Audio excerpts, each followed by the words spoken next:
Alex back again, or I guess for the first time ever, I should say, with a Monster Hunter build.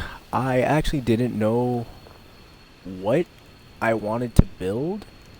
I've had this idea for like wanting to showcase my builds and stuff, but it felt like I just didn't have sufficient enough decorations, and I still don't to a degree, but I actually wanted to make a video about this new, or I guess the new master rank, Kjarr Decay Longsword. I've been seeing a lot of people build it, and in a meta where it's either Light Break Edge or Sappy Shatter Blade. It's kind of new, or it's kind of nice to have something change it. Like, it's kind of nice to have a change of pace, and another longsword joining the ranks as a one of the best in-game longswords. Now, this longsword is mainly designed to deal damage towards monsters that are weak to dragon. So don't expect this to really out damage Sappy's Shatterblade or the light or Raging Brack's Light Break Edge in like a normal hunt, but this is really good if you want to apply Elder Seal to Elder Dragons, and if the sorry, it's like 2:51 in the morning, and this is really good if you want to do, I guess, super effective damage to whatever is weak to dragon, which sadly is only like what 10 monsters, like Rathian, Pink Rathian, Rathalos, Azure Rathalos, Radabon, Normal Joe, Savage Joe, and like Nergigante and Ruiner Nergigante. I mean, I know. Oh yeah, in Bambaro, I know Colby is like two, or I know Colby is like what, I think 1 star a week to dragon. I'm not sure, but oh yeah, and Sappy's just kind of like 2 star week. So yeah, you know what I'm saying. The like monsters that are weak to dragon is what you are going to use this on. So without further ado, let's get right into the build and what I have set on. Okay. The Kjarr Sword Decay only comes with a 1 decoration slot. And keep in mind, I have no augments on this thing yet, and if I'm going to augment this, it's going to be for an attack, and it's going to be for a health regen, and all the custom augments will be for attack, with like I think the last 2 being for elemental damage, or I think it's the last 2 you get elemental damage. I'm not sure, but yeah. Alright, so as you can see, calling back to one of the previous statements that I believed I didn't have the sufficient gym decorations, I don't have a critical vitality gym. So, oh, yeah. So, if I had a critical vitality gym, this critical protection would just been a critical vitality, and one of these vitality jewels would have just simply been another expert jewel, bringing my expert, or bringing my crit eye up to level 7. But that is either here nor there. I might make an update video on it. Anyways, so I went for an elemental approach because I know good and well this sword is not out damaging anything that the Sappy Shatterblade or Raging Brack's Light Break Edge will do. So for what it lacks in raw, I decided to take the elemental approach and play up to its strengths. Now you might be asking, "Oh, why won't I like upgrade this for elemental damage?" And I can upgrade it for elemental damage. It's just like I can augment it for elemental damage. I just don't know if it will hit the elemental cap, and if it doesn't, then I would say I would put 3 into elemental damage and 3 into health regen 1. But until I actually figure that out, my augments are left blank. But hopefully I don't hit the elemental cap and I can actually get away with that. Anyways, so we have a Vitality Jewel 1 in the sword. By the way, I feel like this is I would say this is a pretty standard and cheap build. Like, you really could put any 4 gem critical slot here, but or you could just put a normal 2 critical jewel if you don't have like a 4 slot critical here. You already get an expert jewel 4 at the beginning of Iceborne. I'm pretty sure people will have a surplus of vitality jewels. They're pretty common. If you don't have any vitality jewels, then better use your steel melding tickets from the Steamworks and go to and do some guild alchemy. And really, to be honest, it actually took me quite a bit before I got Dragon Jewel, before I got the Dragon Jewel plus 4s. And I guess if you don't have the Dragon Jewel plus 4s,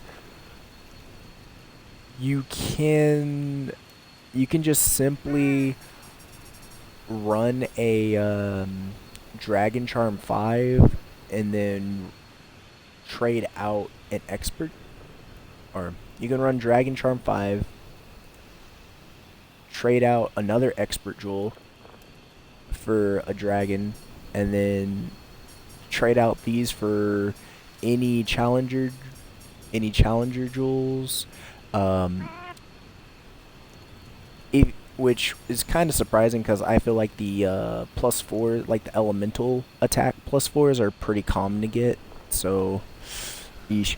But if by some magical way or reasoning, because RNGesus just didn't allow it, you don't have any Dragon Jewel plus 4s, then just simply replace these with any Challenger Jewels. You'll get Agitator 5. I know it's not Agitator 7, sucks, but hey, better than Agitator 2. Just simply trade out the Challenger Charm 5 to a Worm's Bane Charm 5 and take out an Expert Jewel for a Dragon Jewel 1. And if you have like 2 Challenger plus 4s, which, first of all, lucky you, then you can simply just put in 2 Challenger Jewel plus 4s, which would be kind of insane if you have those and not Dragon Jewel plus 4s, and then you'd get, and then put like 1 up here. You'd get basically, you'd get 5 here, 2 for male. You would get Agitator 7. You can work it which either way your jewels allow, and if so, and if you have a Challenger Vitality or into critical Vitality, then you can basically just put those right there, and it clears up your it clears up an expert jewel. But anyways, moving on, obviously critical jewels, I just put, noticing this build, I really don't have a lot of 2 gem slot decos, which is pretty interesting now that I think about it. But for the lack of 2 slottage, we just put our critical decos in where we can. So using this 4 slot, you don't actually have to put a critical protection. You could just put a critical 2 here or any other critical jewel. The the best or most efficient jewel to put here is a critical vitality. If you're lucky enough to get it, you just put the you put another critical jewel 2 here. You'll have max critical boost. Another dragon jewel +4, another vitality because I like running health boost 3. That is the amount of comfort that I need. A dragon jewel +4, and I put 2 expert jewels. Yes, I understand I will overcap once agitator is active, but if agitator is not active, we come up to 95% crit on a wounded part, and without a wounded part, we come up to 75.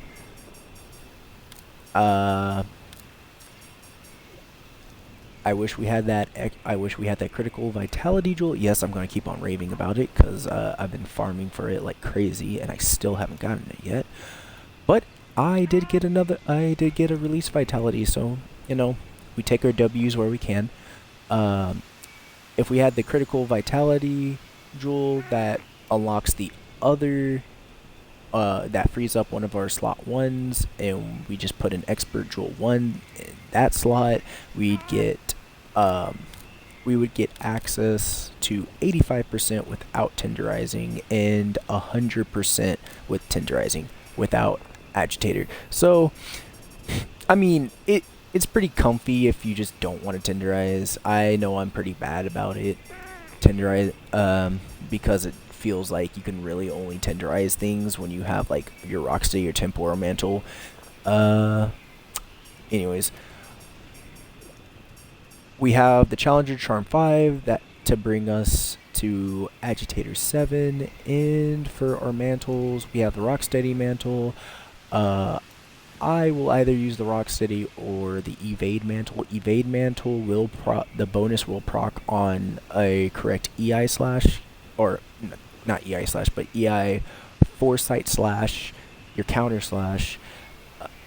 The bonus will proc on it.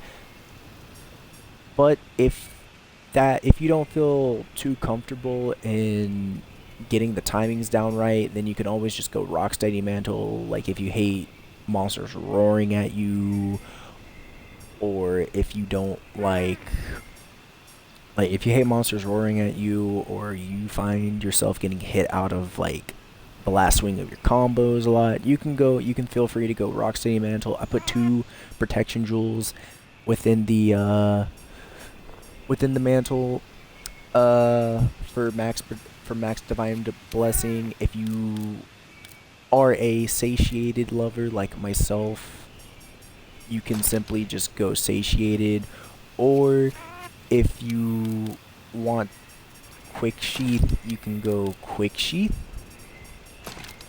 That's also a viable option. In my Temporal Mantle, as you saw, I had Medicine Jewel. That's actually supposed to be going hand in hand with health, like the regen augment, and I had Satiated. But you can put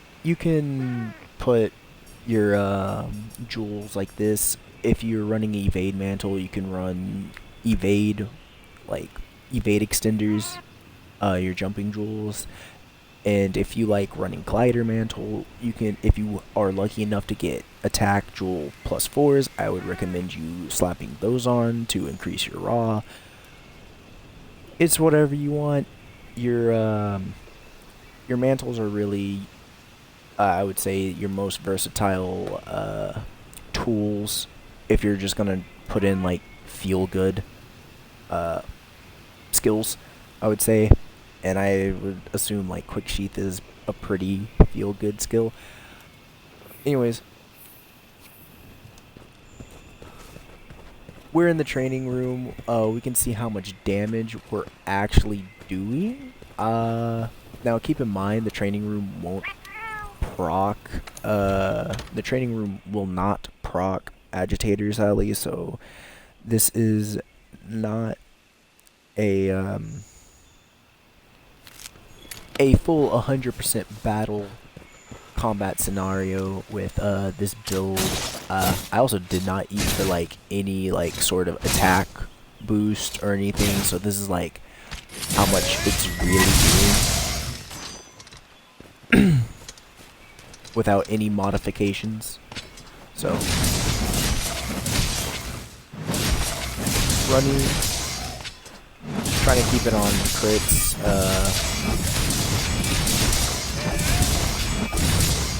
As you see, on level 1, we're reaching 205. We also run Master's Touch just so we can keep white sharpness long, because this weapon does not have a lot of white sharpness. Alright, 214 on level 3. And we are reaching 235, and we drop down to blue. So we're gonna whetstone here. We have dropped down to blue, so yeah, with this you're probably going to at least have to sharpen once or twice during a hunt. That was 155. 155s across the board with Helm Splitter. Let's try it. Ooh, okay. 290, 450 on for both slashes. That's respectable damage. Keep in mind, this damage becomes even higher when you're facing something that's weak to it.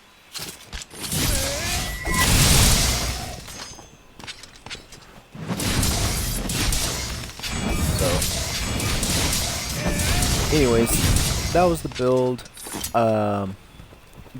Keep in mind, this will not out damage any raw. Like I keep on reiterating myself, this won't out damage any raw longsword, because generally longsword will be best used like raw damage wise, and that's why a lot of the most valuable longswords usually run blast.